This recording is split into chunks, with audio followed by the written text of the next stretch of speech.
이번 이란 전쟁이 미국 집값을 흔들지 여부는 전쟁의 변수가 금리와 고용의 방향을 어떤 방향으로 이끌지에 달려 있을 것입니다.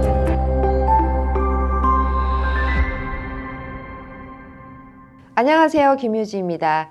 2월 28일 미국과 이스라엘이 이란을 공습했습니다. 현재 중동에서 긴장이 급격하게 고조된 상황인데요. 많은 분들이 전쟁 나면 미국 부동산 시장이 붕괴되고 집값 내려갈 거라고 하는데 시장은 그렇게 단순하게 움직이지 않습니다. 오늘은 이 전쟁이 실제로 미국 집값을 폭락시킬지 아니면 조용한 기회가 될지 구조적으로 정리해 보겠습니다.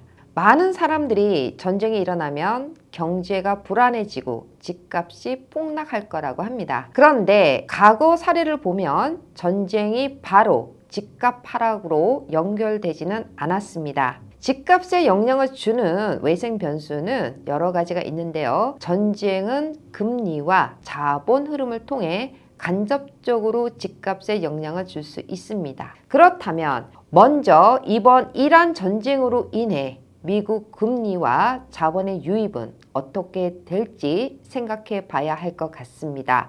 우선 금리의 변동성을 봐야 할 것 같은데요. 금리의 방향을 두 가지로 봐야 할 것 같습니다.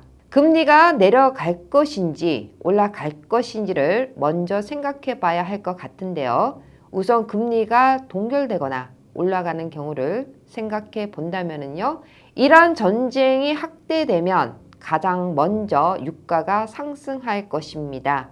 유가가 오르면 운송비, 건설 자재비, 소비자 물가가 함께 올라갈 수 있기 때문에 인플레이션율이 다시 상승할 수 있습니다. 따라서 이러한 유가 상승과 인플레이션 상승으로 인해 연준의 금리 인하는 당분간 어려울 것 같습니다. 그런데 만약 지정학적 불확실성으로 인해 상대적으로 안전자산으로 자본이 미국으로 이동한다면 미국 국채 수요가 증가하여 국채 금리가 내려갈 수도 있을 겁니다. 이 경우에는 미국 단기 국채 금리가 하락할 수 있어 모기지 금리도 내려갈 수 있습니다. 또한 전쟁으로 인해 미국 경제나 고용이 침체되는 국면에서는 연준은 불가피하게 금리를 내릴 수 있는 선택을 할 수도 있을 겁니다. 자, 그럼 여기서 금리가 동결된 상태에서 글로벌 불확실성으로 인해 자본이 미국으로 유입되는 경우라면 미국 부동산 시장은 어떻게 될지 알아보겠습니다. 금리가 내려가지 않으면 일반 실수요자의 구매력은 크게 개선되지 않습니다. 매달 내야 하는 모기지 월 상환 부담이 개선되지 않기 때문에 거래량이 급격히 증가하지 않을 것입니다. 그러나 자본 유입이 계속된다면 거래량은 선별적인 지역에서 증가할 수 있습니다. 특히 글로벌 자본은요, 자산을 보존하는 데 중점을 두는 경향이 있기 때문에 전쟁과 같은 위기 상황에서는 달러 자산은 안전 자산으로 간주되어 미국 시장으로 몰릴 수 있습니다. 이때 증가하는 수요는 자본에 의한 수요 증가로 볼 수 있는데요. 현금 구매자 또는 저대출 구매자들이 시장을 이끌게 될 것이고 미국 집값은 전국적 상승이 아니라 선별적 상승이 될 것으로 보입니다. 이런 시장에서는요, 현금 비중이 높은 지역, 해외 투자 수요가 많은 지역, 임대 수요가 견고한 지역, 그리고 공급이 제한된 지역은 거래는 많지 않지만 가격이 무너지지 않는 구조로 집값이 보호된다고 볼 수 있습니다. 금리가 동결되는 환경에서는요, 락인 효과가 쉽게 풀리지 않기 때문에 기존 주택 매물은 여전히 부족할 수 있는데요. 여기에 해외 자본까지 유입된다면 공급은 제한되고 가격 하방은 더 단단해질 수 있습니다.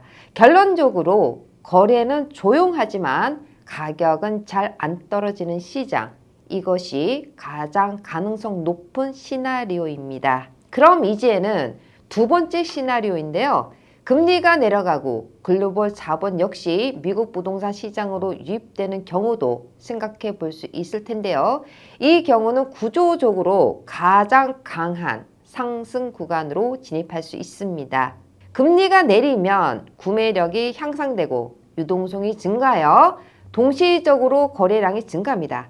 결국 거래량 증가는 가격 상승으로 이어질 수 있습니다. 글로벌 불안 속에서 미국이 안전자산으로 인식되면 해외 자금이 유입되어 거래량이 증가하게 됩니다. 결과적으로 가격이 상승하게 됩니다. 특히 그동안 관망하던 대기 수요가 한 번에 움직일 수도 있습니다. 지금 미국은 몇 년간 거래가 억눌려 있던 시장입니다. 금리가 하락하는 순간 대기 수요는 생각보다 빠르게 움직일 수 있습니다. 여기에 해외 자본까지 더해지면 일부 지역에서는 매물 부족 현상이 다시 심각해질 수도 있습니다. 특히 공급이 제한된 지역, 학군과 일자리의 중심 지역, 임대 수요가 강한 지역, 해외 투자 선호 지역에서는 공급이 부족해지고 가격이 상승하는 구간으로 바뀔 수 있습니다. 여기서 중요한 점은요, 금리가 내려가면 소비자 심리도 구매 심리로 바뀐다는 것입니다. 시장은 항상 유동성과 심리가 동시적으로 움직여야 정상 상승 구간으로 바뀝니다. 그러나 여기서 반드시 짚어야 할 것이 있습니다. 금리 하락이 경기 침체 때문인지 아니면 인플레이션이 안정되어 금리가 하락한 것인지를 살펴봐야 하는데요. 경기 침체로 인한 금리 하락일 경우는 조심해야 할 구간이고요. 인플레이션 안정으로 인한 금리 하락일 경우는 강한 상승 구간의 시작이 될 수 있습니다. 자, 이제 세 번째로 가장 보수적인 위기 시나리오로 가보겠습니다. 세 번째 시나리오는 금융 불안이 신용 경색으로 번지는 경우입니다. 이때 시장은 가격이 먼저 떨어지지 않습니다. 거래가 먼저 멈춥니다. 먼저 신용이 경색되면 은행은 대출 기준을 강화합니다. 이때 가장 먼저 나타나는 현상은 살 수 있는 사람이 줄어드는 것입니다.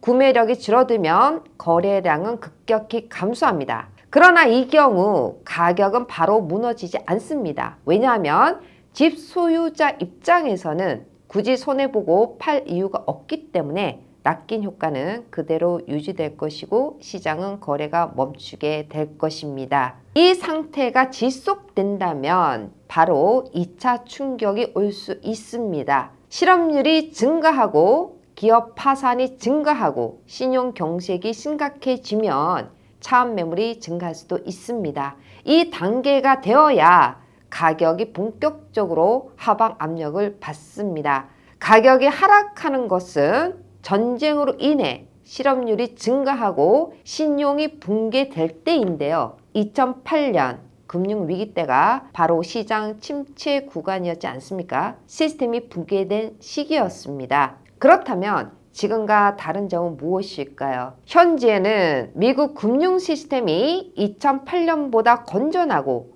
가계대출 구조도 고정금리 비중이 높습니다. 따라서 신용 경색이 오더라도 즉각적인 가격 폭락으로 연결될 확률은 낮습니다. 그러나 만약 실업률이 빠르게 상승하고 기업 파산이 증가한다면 그때는 시장이 침체 구간으로 바뀔 수도 있습니다. 자, 그럼 이제 정리합니다. 이란 전쟁이 곧바로 미국 집값 폭락으로 연결되는 구조는 아닙니다. 핵심은 이번 이란 전쟁으로 인해 궁극적으로 금리가 어느 방향으로 갈 것인지가 중요할 것입니다. 금리가 동결되고 자본만 유입되면 가격은 쉽게 무너지지 않습니다. 금리가 내려가고 자본까지 유입되면 일부 지역은 다시 강하게 정상 상승 구간으로 움직일 수 있습니다. 그러나 금융 불안이 신용 경색으로 번지고 실업률이 증가한다면 그때는 가격도 하락 압력을 받을 수 있습니다. 이번 이란 전쟁이 미국 집값을 흔들지 여부는 전쟁의 변수가 금리와 고용의 방향을 어떤 방향으로 이끌지에 달려 있을 것입니다. 지금은 가격보다는 구조를 살펴보셔야 할 때입니다. 감사합니다. 미국 부동산 전문가 김효지 대표의 5번째 도서 금리의 시대가 끝나고 구조의 시대가 열린다. 미국 부동산 트렌드 2026.